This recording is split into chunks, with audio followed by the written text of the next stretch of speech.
Good morning, everyone.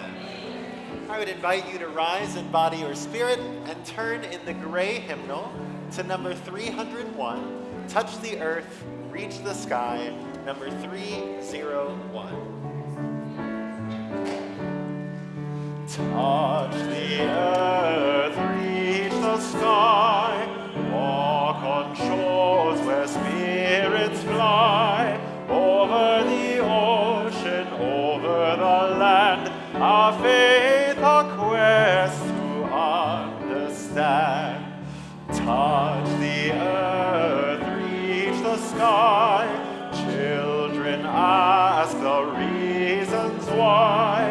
In our lives the answer sure, and by our love they learn and grow. Touch the earth, reach the sky, all are born, all shall die.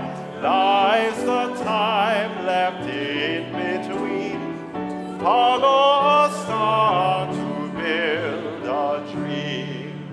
Touch the earth, reach the sky, hug the laughter, feel the cry. May we seek where we can give, for this is what it means to live. Touch the earth, reach the sky, soar with courage ever high, spirits joining as we fly, to touch the earth, to reach the sky. Feel free to be seated.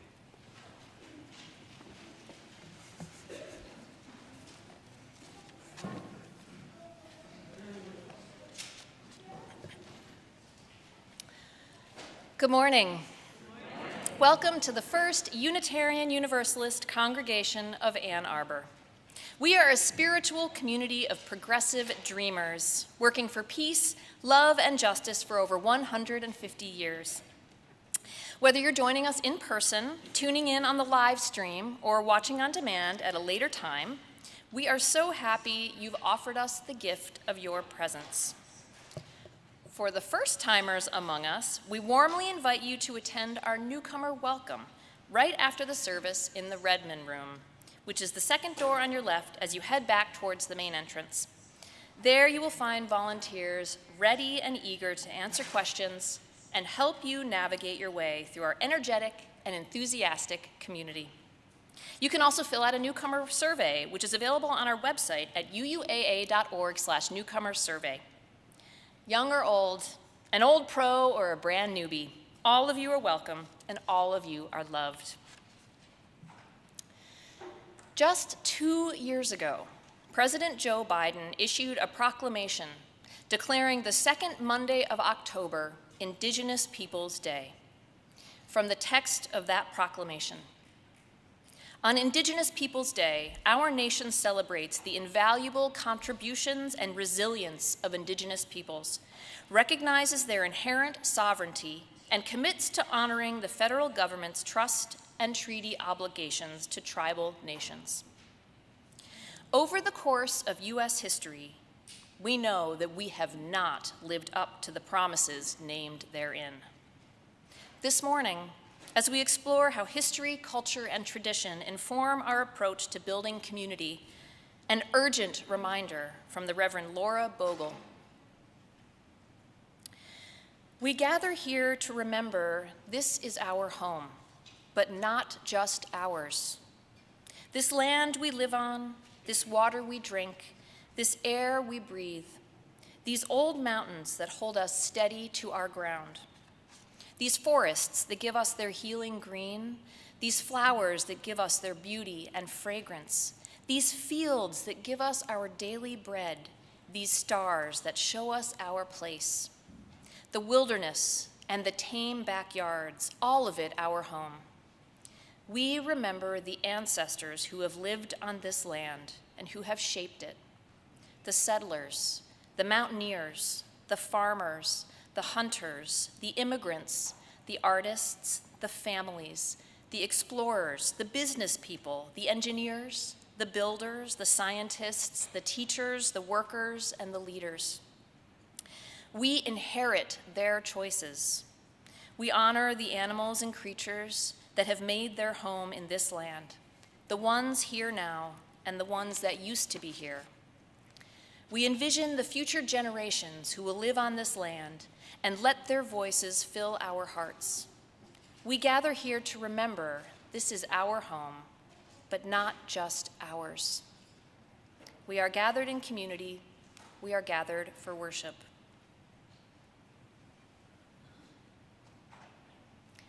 We are activists, deeply committed to our ongoing social justice work. Ours is a faith tradition that learns and grows together, that celebrates every person's spiritual journey. This is a community that gathers for worship every Sunday with open minds and loving hearts. We sing, we share stories, we challenge one another, and we engage in rituals that make us more than just a group of people. They make us a community. One of our most cherished rituals is the lighting of our chalice. The resilient flame reminds us of our ties to the past, to our ancestors, as well as to the future, to those that will carry on the quest for justice and peace in our world. This morning, I am pleased to invite Larry Works and Erica Lycan to light our chalice. For those of you that are worshiping from home, I invite you to light a chalice of your own and share your location with us in the chat. Or just write chalice lit, that we may be together, if not in body, then in spirit. Together let us say, we light this chalice for the light of truth. We light this chalice for the warmth of love. We light this chalice for the energy of action. We light this chalice for the harmony of peace. Thank you, Larry and Erica. Another way that we begin our time together is by reciting the words of our covenant. We are not a creedal faith, but are bound instead by our relationships with one another and by a shared commitment to honor the inherent worth and dignity of every person and to always lead with love and compassion. Our covenant is a reminder that we are part of a beloved community. So whether you're joining us for the first time or whether you have these words memorized, please join me as we say together, the spirit of this church is love, and service is its law. This is our covenant with each other, to dwell together in peace, to search for truth and love, and to help one another. It often feels like we live in a transactional world, defined by competition over limited resources, a zero-sum world, a world where what helps you hurts me. In a world largely governed by an every person for themselves mentality, we are committed to a different path forward, a path that centers covenant and service. We believe that love is infinite and there is always room for more in our circle of care. Our community lives into those values in everything we do, both within and beyond the walls of this congregation. We are always seeking to widen our circle of impact. This morning, I'm honored to introduce Greg Peterson, Vice President of the Board of Trustees, who will offer the first in a series of testimonials in support of our annual stewardship campaign.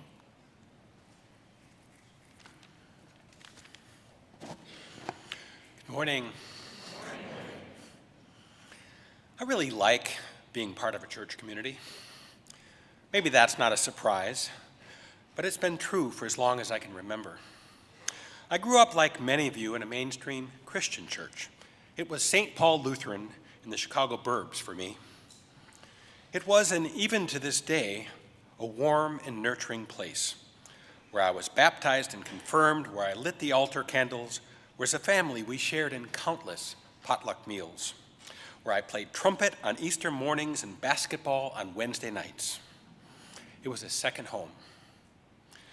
The only small problem I had with church was that from a young age, I didn't quite believe what was being said from the pulpit or what I was being taught to pray.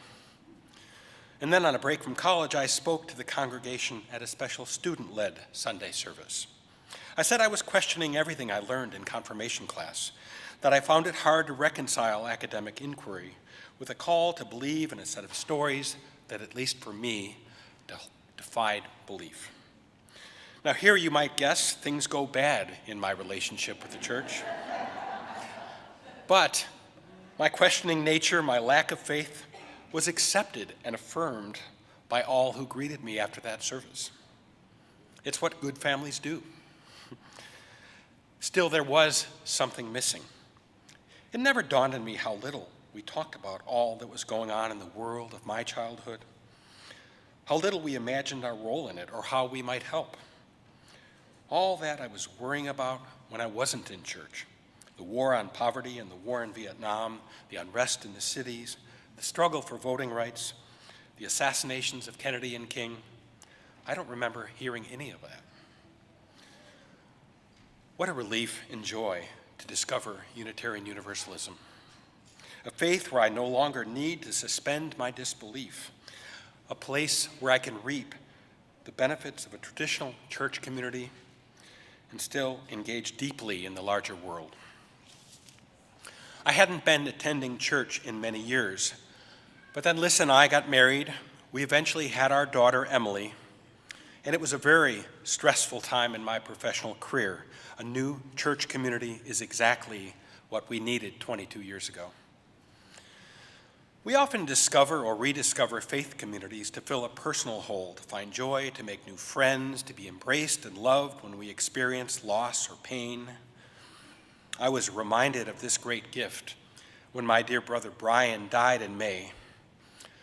I was held up by so many of you, my friends, our pastoral care team, our ministers, my men's circle, but also by my childhood congregation. The power of congregations to give comfort and to heal is real and valuable, and it is only the beginning. When we simply breathe together in this space, when we sing to each other, when we play bells beautifully, when we promise to serve and help one another, when we agree to make coffee and serve the bagels and clean up afterwards, that's spiritual growth and development. That's shaping ethical, justice-seeking, loving people like you and me and our children. We carry that with us when we leave these doors, to our family and friends and workplaces and to the wider world. It fuels my work here at UUAA.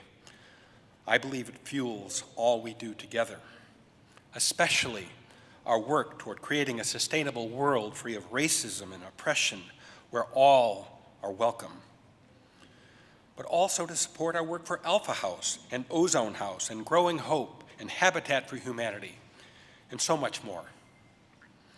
It's work that really matters, and doing what matters is more joyful and impactful when we do it together.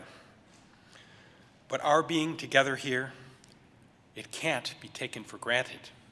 It mustn't be. It requires that we sustain and grow this community, this life-giving force, this family, this beautiful home. And it isn't free. Our love and engagement is amazing and beautiful, and it's not quite enough. It really requires our generosity and our financial resources. Please don't forget the power of what we have here. I really hope you can commit to giving as generously as you are able in this time of stewardship. Thank you.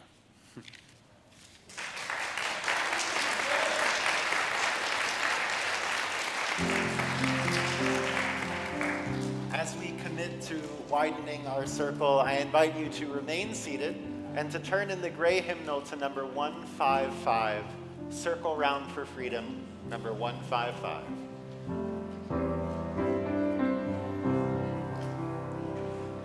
Circle round for for freedom, circle round for peace, for all of us imprisoned, circle for release,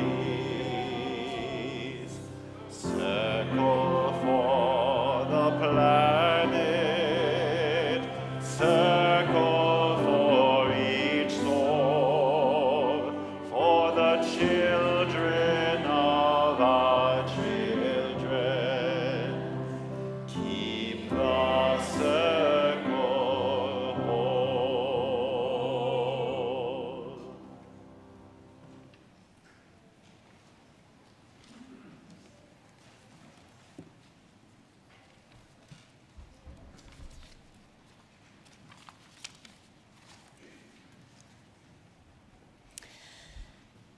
This morning,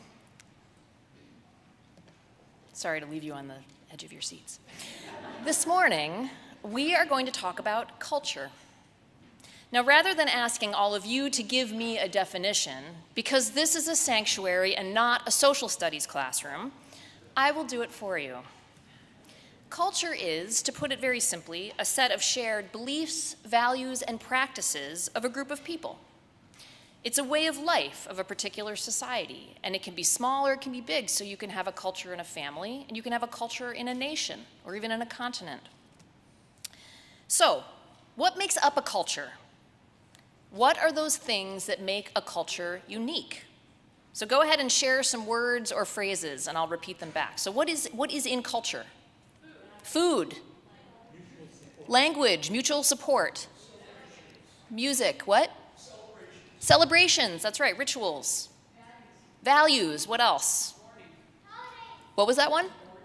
Mourning, yes, mourning practices. Holidays. Common beliefs. Stories. Dance. Music, art, all the arts, absolutely. What else? What was that? Clothing, absolutely, clothing. Food and drink, cuisine. Caring for the sick, history, money, currencies, absolutely, acceptance, mindset, all of these things. There's also things like laws and rules, right? Skills, traditions, language. What about where we are right now? Religion, right? Religion is a part of culture. Architecture, the buildings, the way that we design our cities or our places that we live. How we dress, how we gather, all of these things go into culture. And absolutely what we eat and drink. How many of you have family recipes that have been passed down for generations? Many, many of us, most of us, I would say. Do you share meals during special occasions? Yes, we do it here sometimes. Food traditions can be integral to a community's identity. Eating together is one of our most cherished rituals, and sharing food is one way that we show love. Has anyone here participated or been a recipient of a meal train, for example? Right, that's one of the ways we we do pastoral care, is when people are in need, we provide food. But you know, cultural traditions are sometimes thorny, especially when we're talking about the history and legacy of colonization. Our story for all ages this morning, explores the complex layers of one particular food tradition, born of colonial oppression and embraced as a symbol of ingenuity and resilience. Fry bread, a Native American family story, written by Kevin Noble Maillard, illustrated by Juana Martinez Neal.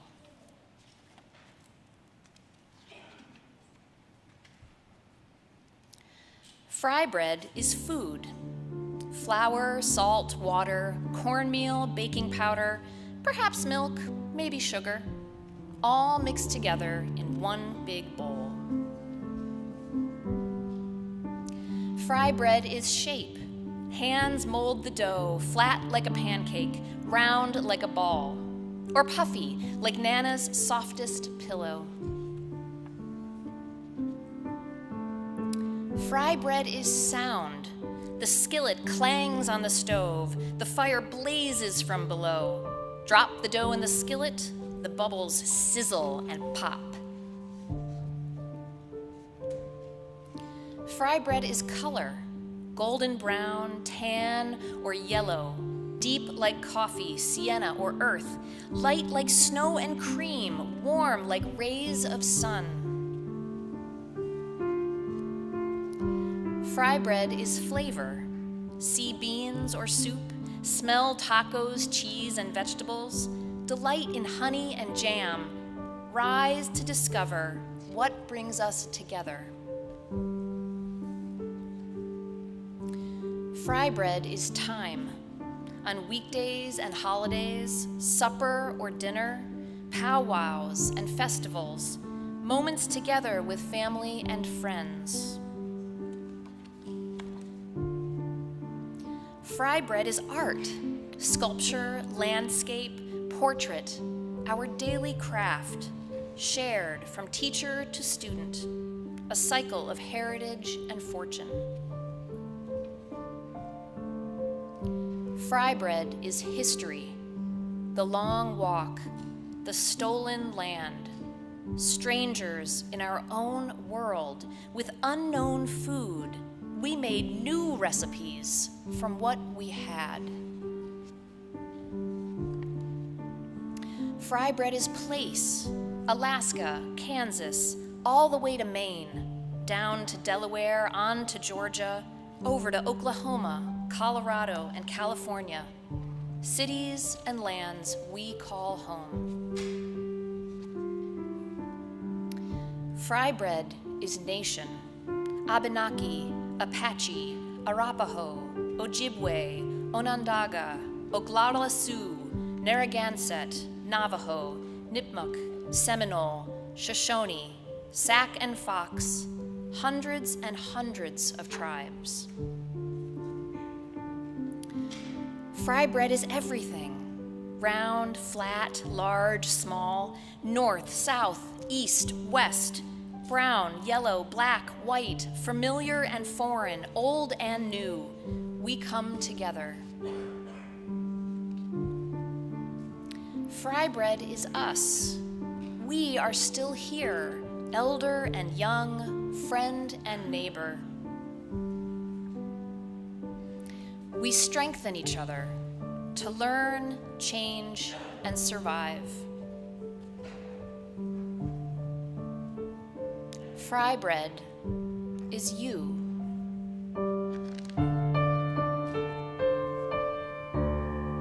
The end.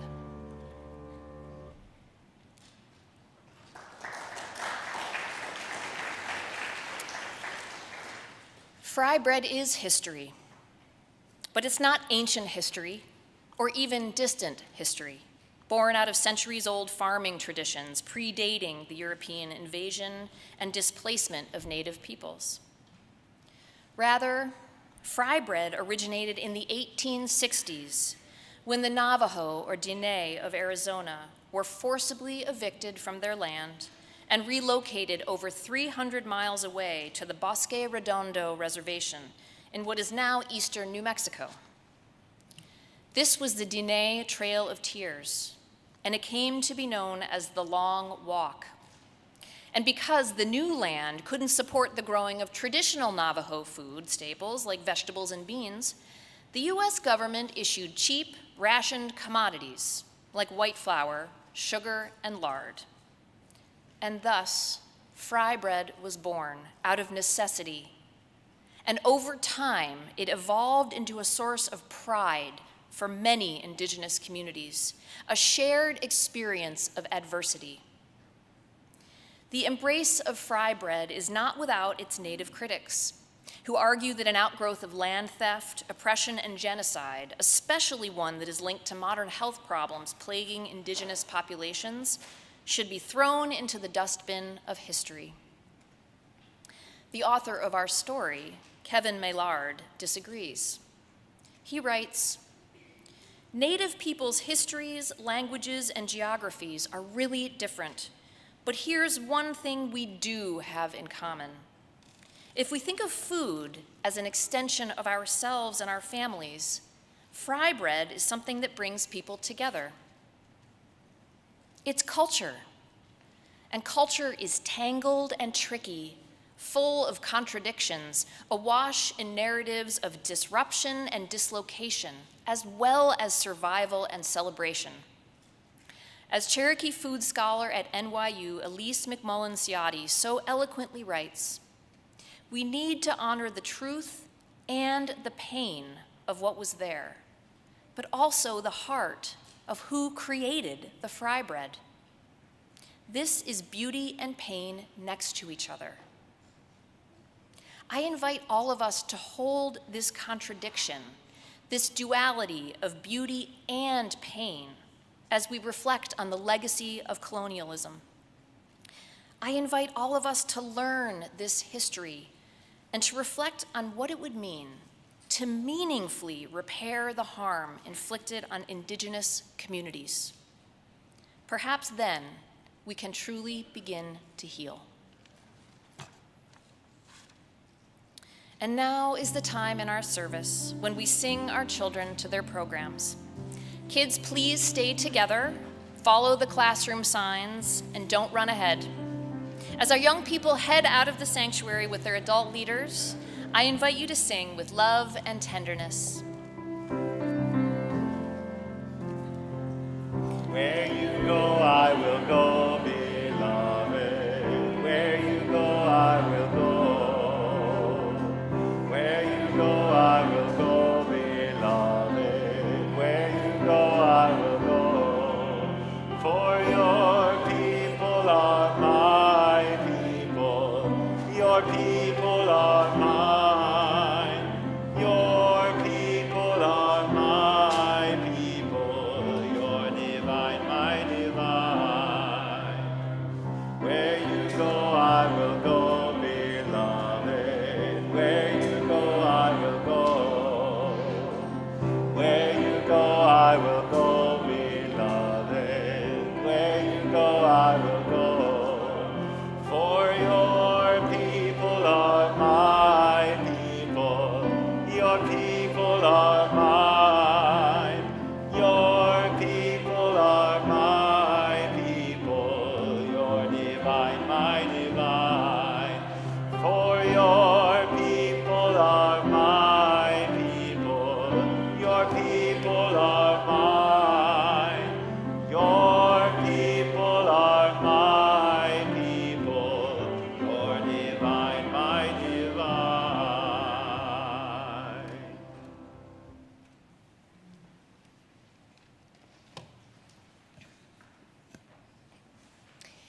Every Sunday, we engage in the spiritual practice of our weekly offering, a mindful act of gratitude and generosity. Once a month, we extend this practice out into the community, sharing our collection with a group whose values resonate with our own. Today, our collection will be shared with Ozone House, a community-based nonprofit providing assistance and shelter to high-risk youth and their families. Here to tell us more about the services and programs of Ozone House is Jenna Mares, Ozone House's Director of Education, Outreach, and Welcoming. Please join me in welcoming Jenna to our pulpit.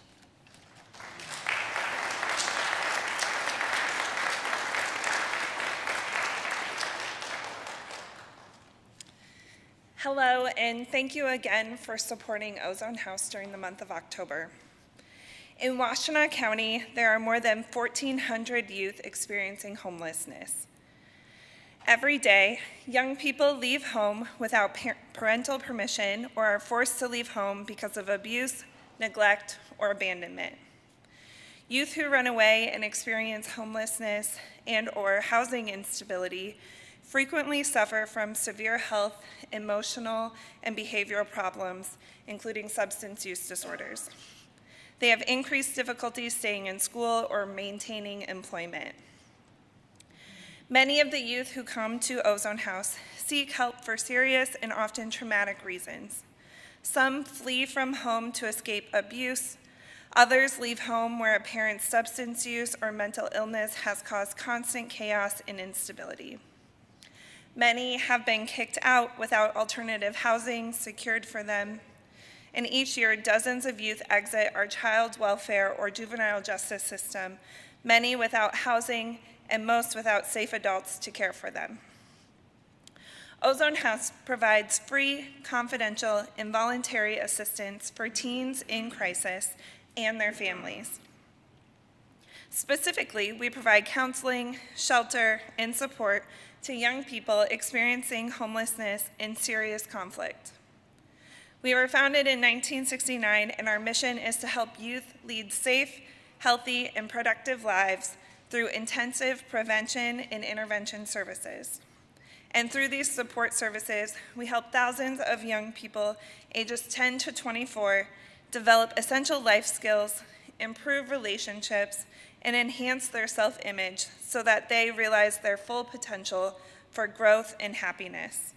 We serve over 3,000 youth annually.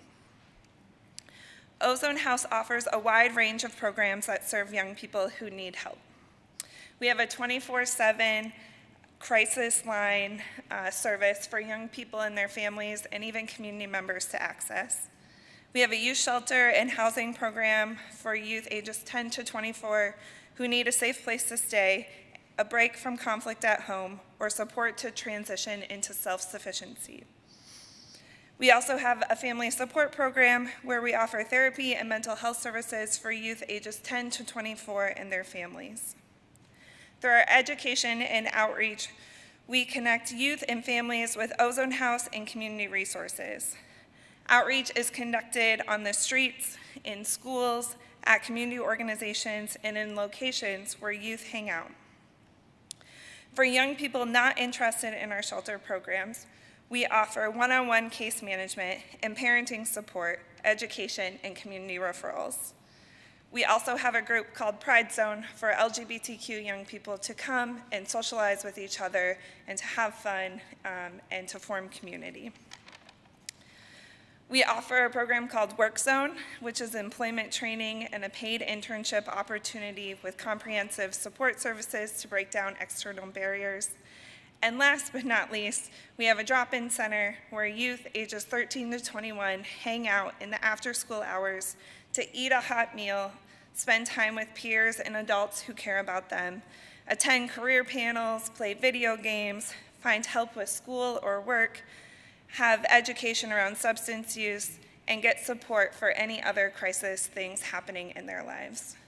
Thank you again for continuing to support Ozone House. I'll be around after the service if you have any questions or would like to know more about any of our services. Thank you.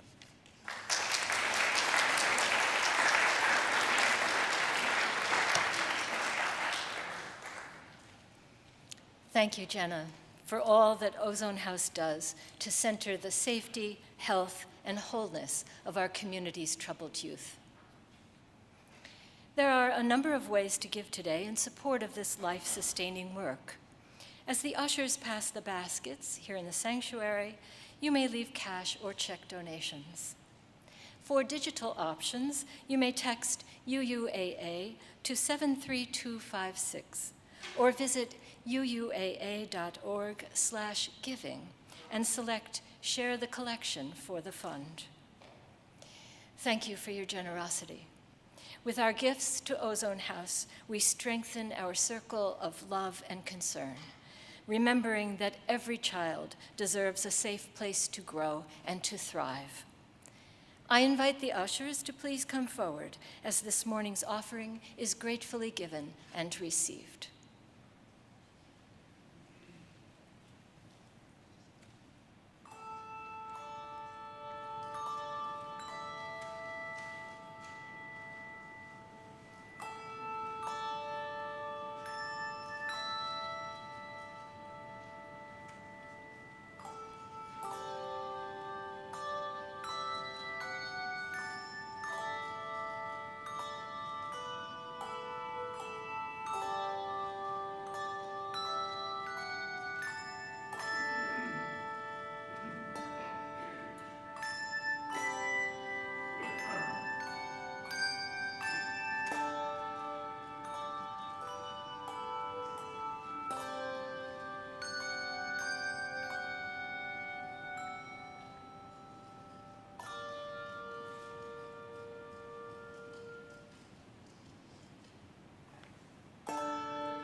Thank you, bells.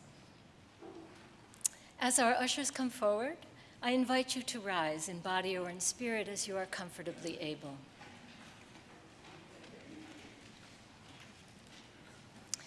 And please join me as we say together our words of dedication. To the work of this congregation, which is weaving a tapestry of love and action, we dedicate our lives and these our offerings. Thank you. You may be seated.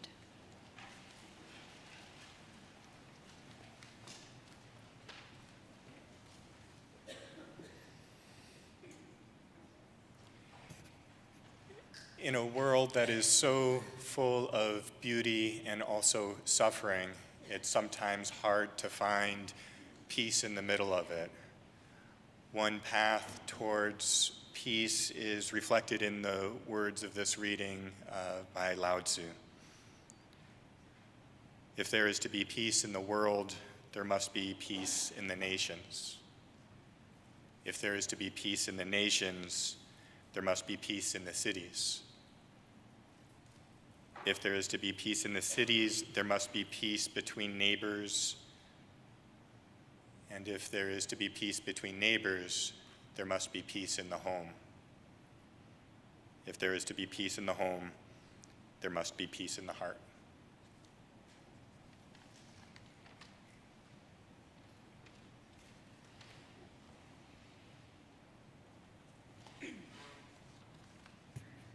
We move that way down. This afternoon, I'm going to share with you UUAA's land acknowledgement statement. Several tribes of the Anishinaabe know this place as their home territory, especially the Ojibwe, Odawa, Potawatomi, as well as the Wyandot tribes. They have lived here for thousands of years, caring for the beloved earth, waters, plants, and creatures they know as sacred relatives, what Unitarian Universalists know as the interdependent web of life. European settlers conquered the land and displaced indigenous communities. Under the threat of violence, the U.S. government forced them to relocate or agree to treaties that ceded these territories. The taking of this land was formalized by the Treaty of Detroit in 1807. In the 1830s, some Potawatomi fled to Canada, while others were forcibly removed by the U.S. government, mostly on foot, on the trail of death, to reservations in Kansas and Oklahoma. While many did not survive or were forced to leave, Indigenous people continue living in Washtenaw County. Some are members of the 12 federally recognized tribes in the state of Michigan. As Unitarian Universalists, we recognize the many injustices committed against Indigenous people. We commit ourselves to being in right relationship with Indigenous people and to honor their sacred traditions by protecting the earth, the water, the sky, and all living things. This statement was created over many months with input and guidance from Veronica Passfield, journalist, independent curator, and museum decolonizer, NAGPRA officer, and Bay Mills Indian Community tribal member. Thank you to Veronica and to those in this room and in this congregation who worked together over time to craft a meaningful piece. One of the most important thoughts I came away with from this process of creation of the statement is sort of ironic. A land acknowledgement statement on its own is meaningless and could, in fact, be harmful. Without solid actions and intentions to pair to, this statement is simply words spoken aloud. There are many steps that could possibly be taken and many that are needed on the path towards what we have been calling right relationship with Indigenous peoples. UUAA has been taking these first small steps and will continue to actively seek out and create opportunities to be in right relationship. From volunteering at the local Dance for Mother Earth powwow this past March and educating ourselves through group reads to upcoming work with the Michigan Unitarian Universalist Social Justice Network, MUSGEN, who recently received a grant from the Native Justice Coalition and hopes to coordinate and offer local congregation-wide learnings around local Indigenous tribes and communities. Chi Miigwech, which is Ojibwe, for thank you very much.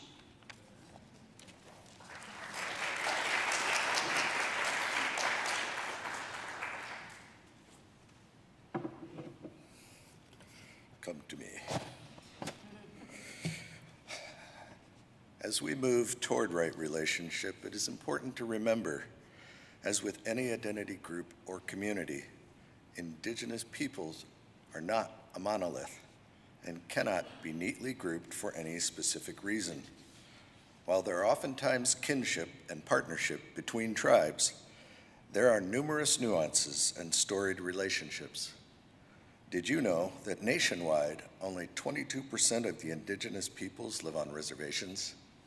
The rest, well, they're our friends and neighbors. It's important to be aware of the ongoing efforts toward mutual healing and partnership. I invite you to open your hearts and minds as I briefly share what we continue learning. 7 fires is an Anishinaabe prophecy that marks phases or epochs in the life of the people on Turtle Island, the original name given by Indigenous peoples of the now North American continent. The prophecy represents key spiritual teachings and suggests that different colors and traditions of human beings can come together on the basis of respect, which strikes me as quite similar to our Unitarian Universalist belief that all persons have equal worth and dignity. Interestingly, an 8th fire is a term arising from the teachings of the 7 fires prophecy.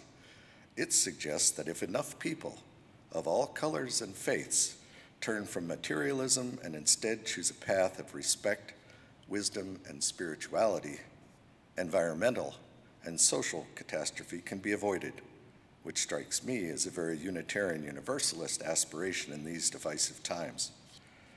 A few tribes, through the 2nd fire of the prophecy, formed a loose, family-like confederacy known as the 3 Fires. They settled near Mishra-Marzetti in Michigan's Upper Peninsula around 796 AD. Within the confederacy of the 3 Fires, the Ojibwe were addressed as the older, the Odawa as the middle, and the Badwadmi as the younger. That is why even today the 3 nations are listed in that particular order. Each has a sacred duty. Ojibwe are known as keepers of the fire, the Odawa as the keepers of the trade, and the Badwadmi as the keepers of the fire. Here is a personal story of inclusiveness I experienced this past August at the Rendezvous at the Straits powwow in St. Ignace in the UP. For the past few years, I've volunteered to help set up and take down whatever is asked of me. This year, as the tribe was getting ready to close down their sacred circle, a call went out for tribal military veterans. The call went unanswered, as many had already left or had their own role in the closing ceremony. When the call went out for any veterans present, I stepped up.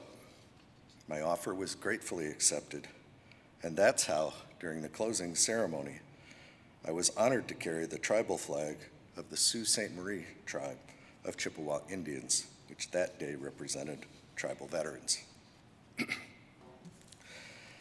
To me, this act of service is one of trust and healing.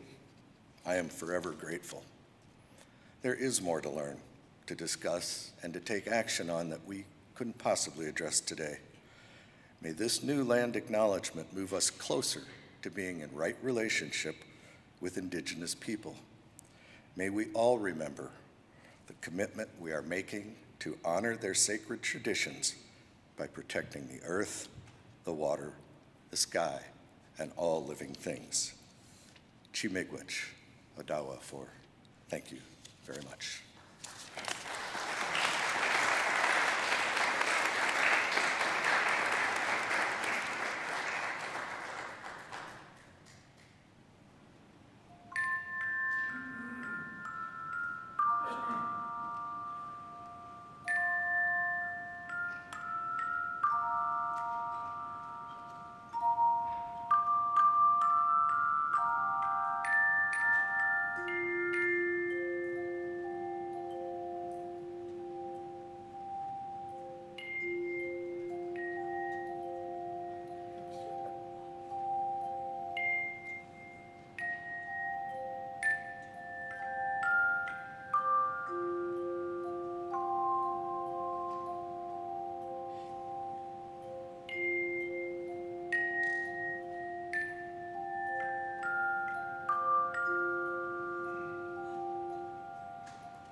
morning. I'd like to start just by naming a fair amount of anxiety that I'm feeling right now, because the weight of this topic is something that is of real import, both in our culture and for me personally. And I sometimes have the feeling that sometimes I think I know where I'm going, and sometimes I just feel like I'm lost at sea. Does anybody ever feel like that? And so I thought I'd root myself and ground myself by writing a letter to my third grade teacher in school and what I learned about Columbus Day. Actually, I widened it to the whole school board. Dear esteemed members of the school board of Nutmeg State, I hope they're proud of me that I remember that Connecticut was indeed the Nutmeg State. I hope this letter finds you well and sufficiently caffeinated, as I've heard that deciphering my handwriting can sometimes feel like deciphering ancient hieroglyphics. Please do not show this to Mrs. Smith. I do not think she will approve of my handwriting today. I write to you today with a minor complaint, and at this point you have to picture the word minor crossed out with a number 2 pencil, and then whiteout used on top of it, and then on top of that written major complaint regarding Columbus Day. First of all, let me be clear, I am not here to debate the existence of Christopher Columbus. I'm sure he really did exist. However, everything else you taught me was wrong. And by everything, I mean everything. At first, I thought this would be just sort of a minor thing, but it actually awakened larger feelings of betrayal I did not know that I had, in terms of, if you teach me one thing that is grossly incorrect about history, what else is just completely wrong, reinterpreted, invented, in the service of oppression, in the service of things that I don't want to be a part of. And so it is when I look at a little more of the history, try to get a sense of what do we think happened in those early times, everything has a little bit of a question mark next to it. Now, by some accounts, Christopher Columbus was a tall, light-eyed, ruddy-complexioned guy from a town in Italy where he's very likely to have spoken a dialect that he never learned to read or write. The places of power at those times were in other places, and so he learned Latin as an international language. He learned Spanish, which was a working language that gave him more access to power and finances and exploration. And there were also family ties. You know, he went sailing with his uncle and sailed for 15 years, sort of getting his art down. Like, I'm the wrong person to ask. I'm picturing like a protractor, and there's something called a sextant that looks like a protractor, but is clearly not. But he learned how to use all of these things. And he was good at most of those things, but he was bad at math. Everybody, he's bad at math. He went trying to get financing for his trip, the shortcut to India. And he was selling it because in all of his calculations, the Earth was about 25% smaller than everybody else thought. And so when he was talking about how many days they'd be at sea, where he'd think he'd get, you know, he goes to Spain. What did they say? No, the Earth's bigger than that. You know, you got your calculations are wrong. And so he's trying to England. Everybody's saying, no, the numbers just don't add up. And so it was a lot of convincing and a long time of working different angles, trying to get this trip funded. But looking back, really, the gross mistakes in math and his estimates of what the geography looked like were the least of his problems. the least of the big mistakes that he made. And yet this legacy continues to impact our culture today. It's part of a complicated history. Sometimes it's easier to lift up the good things and say like, oh yeah, there were also these bad things that happened, but look, there were all these positive traits. But it's the more harm that we see, it's harder to do that project with. And yet, in this last decade even, there was an article in the Harvard Business Review talking about the complicated legacy of Columbus and just trying to bracket it to say, well, what was he like as a leader, regardless of the atrocities afterwards? Well, he was himself a foreigner and an outsider in all of the circles he moved in. You know, working with crews from Spain, but coming from elsewhere. He was a guy with an outside perspective, looking at things in different ways, had an accent.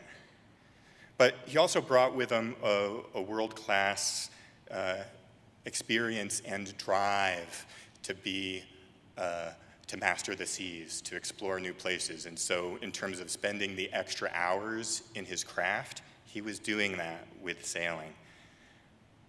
He was intensely passionate about his work and optimistic to a fault. He was politically deft, able to coerce people into financing doomed endeavors. And he was also a very polarizing figure, not just in recent history, but even at the time. And by polarizing, I mean, okay, pop quiz. How many trips did he make to the New World? 4, correct answer. Get this man a gold star right there. 4 trips. Did he make it through all 4 without being arrested by his own people for atrocious behavior? No. He goes on the first trip. He brings back, kidnaps people, goes back to Isabella and says, look, presents, bringing back people he stole from their homeland. And she says, I think you misunderstood what I was asking for. I wanted gold. And these are people, now she had a real agenda. She wanted to Christianize everybody.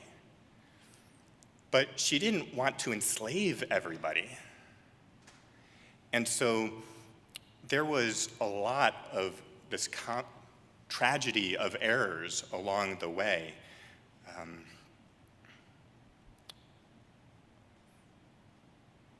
Also, his actions and his way of leadership were called into question by everyone right off the bat.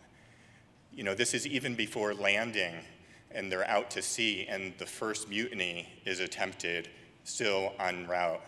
And because all of his calculations are wrong, they're still at sea. They should have been on land 10 days ago. People are asking, where are we going? Where are we going? Now, they didn't think they were going to fly off a flat earth. That's another piece of history. I'm going to add this to my letter to the grade school. Hold on. You also lied to me about the whole flat earth thing. That was gone centuries before. They weren't thinking that. But that didn't make anxious sailors happier when they're out at sea, no land in sight, and wondering where is it that we are going when our food is running out. And so, like any good leader in this room would do, they threatened to murder the crew if they keep their insubordination, right? Like that's the natural human, wait, hold on, I gotta check our principles, hold on. My bad, it's not in there. I make light, but the atrocious, inhumane methods of leadership employed make my blood run cold. To see the threatening of murder of his own crew, to get compliance, to stop a mutiny, might have been part of how he learned how to do things. On land, when there were injustices that he viewed against his authority, People had their ears cut off, noses cut off. They were beheaded. They were murdered. A lot of bad things happened at his direct command. This was part of what got him arrested by his own people before completing the 4 missions. And so I don't know really of any reason why to circle back or to have the arguments about whether or not we want to venerate this figure in history. And I really don't know what to do with all that pain that's there. If I imagine going back, talking with a family member of someone who just had their ears cut off, I wouldn't have anything to say. But part of my own journey is to be a little less blind about this. Personally, I've always liked to think of myself as being a liberal progressive and an early adopter of justice. And so many times, I missed it. I was blind. I was slow to adopt. And in some regards, I was going through my own stages of grieving for identity, for cultural history. And another pop quiz, what are some stages of grief? Anger, denial, acceptance, bargaining, trying to negotiate. Oh, maybe there were some good things still in here, maybe some, no, it didn't, not all of those accounts are true. The other reports, maybe unreliable sources, other people with political interests, maybe. But as scholarship continues in this area, there seems to be less and less there. And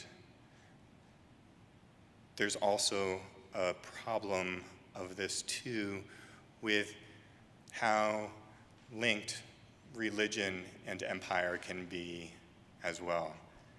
Now, next week you'll hear more also from our guest speaker next week about a related topic.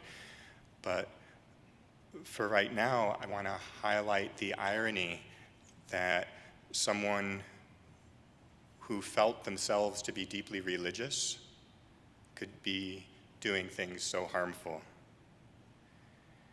And so I offer a quote by Columbus. "With a hand that could be felt, the Lord opened my mind to the fact that it would be possible to sail from here to the Indies. This was a fire that burned within me. Who can doubt that this fire was not merely mine, but also the Holy Spirit?" In one way, Christopher Columbus was motivated by glory, by greed, for wanting riches, also tied in with wanting everyone to know the truth of the one true religion. That was all enmeshed in a way that he saw himself with uncritical eyes on that journey. And it's humbling to imagine that such level of confusion is possible. I pray that our eyes and that my eyes are not glued shut when we see things like this, but that they're wide, that we're awake to see not only our own interior lived experience in the world, but we're always in relation and in conversation with other people, and that we see the impact of not only our actions, but our ideas, the histories that we tell, what we signal as important to us, because they really do make a difference in the world and how we treat other people.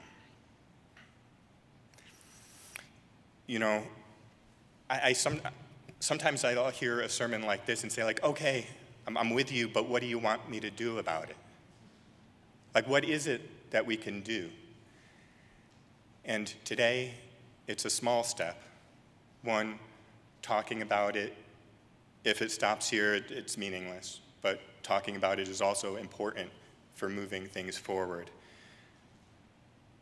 And what I'm looking for is that we are companions together on this journey.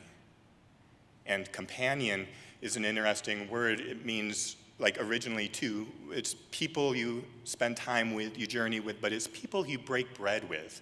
Come is with, panion is bread. So with bread, it's the people you break bread with, share meals with, you're on the journey with, you're in relationship to.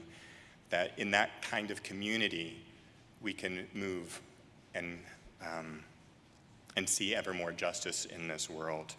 And so whether it is sharing recipes of fry bread, or if you have that special sourdough starter from 2 generations ago, that we bring all of who we are, both in terms of the good things, but also seeing troubling, deeply disturbing things in our own communities and histories, that we bring all of that with us and make something beautiful out of it. And that lifting up both the sufferings in the past, but also finding beauty in what's possible in a new paradise, that we're on that journey together.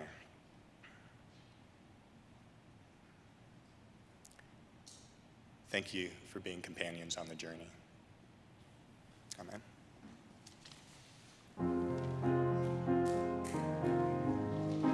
I invite you to rise in body or in spirit and turn in the gray hymnal to hymn number 315, This Old World, number 315.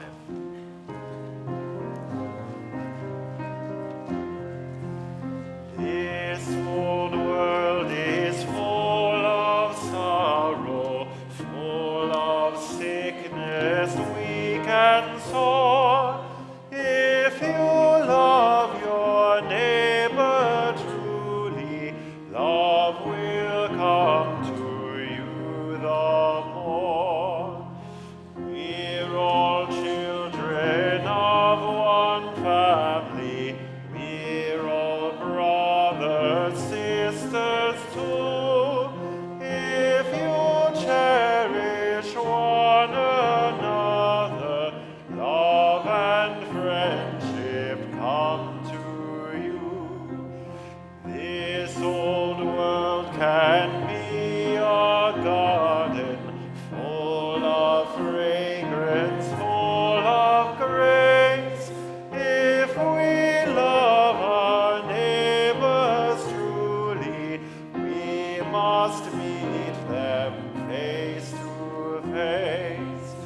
It is said, now love thy neighbor, and we know well that is true.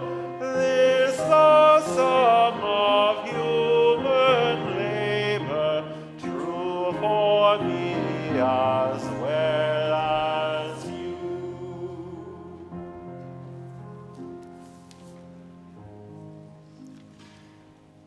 One of the things that Columbus said he was looking for was the new paradise. But when we see what happened when it was found, it wasn't a paradise. May we shift our focus, not looking for a perfect place, a rediscovering of Eden, or a paradise that is static or not lived in, but may we see the paradise that we've already landed on and put our focus on what you do when you get there, because that makes the difference. That makes the difference whether it becomes a heaven or a hell, and whether we create the beloved community together. Go in peace, dear friends, and God's love be with us all.